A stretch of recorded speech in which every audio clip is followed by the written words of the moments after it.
نحمده ونصلي على رسوله الكريم اما بعد فاعوذ بالله من الشيطان الرجيم بسم الله الرحمن الرحيم لقد كان لكم في رسول الله اسوة حسنة صدق الله العظيم. مشکل راستے آسان ہو گئے, دشمن جی دیکھ کر حیران ہو گئے. رکھا میرے نبی نے دنیا پہ جب قدم, پتھر بھی کلمہ پڑھ کے مسلمان ہو گئے. جناب صدر اور میرے ہم مکتب ساتھیوں, السلام علیکم ورحمۃ اللہ وبرکاتہ. نگاہ عشق وسطی میں وہی اول وہی آخر, نگاہ عشق وسطی میں وہی اول وہی آخر, وہی قرآن وہی فرقان وہی یاسین وہی طٰہٰ. جناب صدر یقین مانیے مجھے جب یہ موضوع ملا دل کہلا, دماغ سوچوں کا مرکز بنا, جسم کا روح تازہ لہو کی طرح دم گیا کہ آج مجھے سیرت النبی صلی اللہ علیہ وآلہ وسلم پر کچھ کہنا ہے. جناب صدر یقین مانیے جب میں سیرت النبی صلی اللہ علیہ وآلہ وسلم کا تذکرہ کرتی ہوں تو مجھے طائف کی وادی میں پتھر کاٹ کر ہدایت کی دعا دینے والے نظر آتے ہیں. جب میں اس موضوع پر بات کرتی ہوں تو مجھے ہندا کو معاف کر دینے والے خیر البشر یاد آتے ہیں. جب میں اس موضوع پر بات کرتی ہوں تو مجھے امنا کے لال بھوکے پیاسے لا الہ الا اللہ کی صدا دینے نظر آتے ہیں. میں ان کی سیرت کی کیا بات کروں.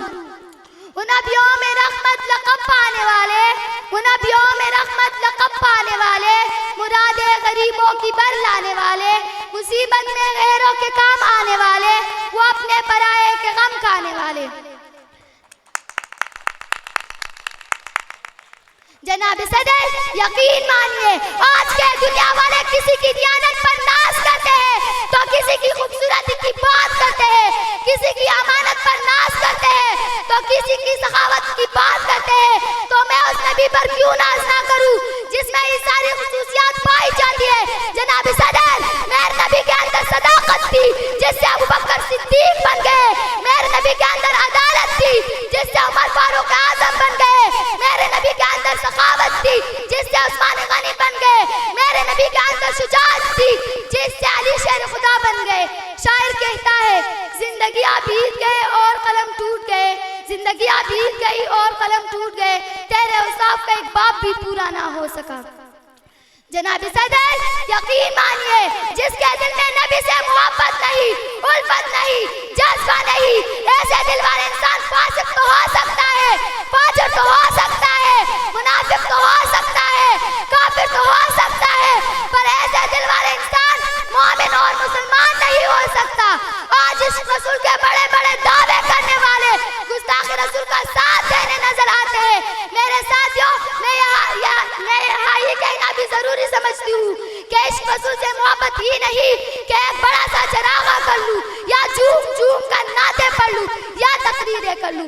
اس رسول سے محبت کا تقاضا تو یہ ہے کہ اپنے روزمرہ زندگی کھانے پینے سونے اٹھنے بیٹھنے میں آپ صلی اللہ علیہ وسلم کی پیروی کروں. جناب صدر دل تو نہیں چاہتا کہ اس موضوع کا اختتام کروں, کچھ وقت کی قلت ہے, مضمون کی طوالت ہے, کچھ کہنے کی حسرت ہے, الفاظ کی کثرت ہے, کچھ کہہ بھی نہیں سکتی, چپ رہ بھی نہیں سکتی. جناب صدر ابتدا بھی وہی اختتام, میرے نبی پر عرض و درود کرو سلام, ہم علیہ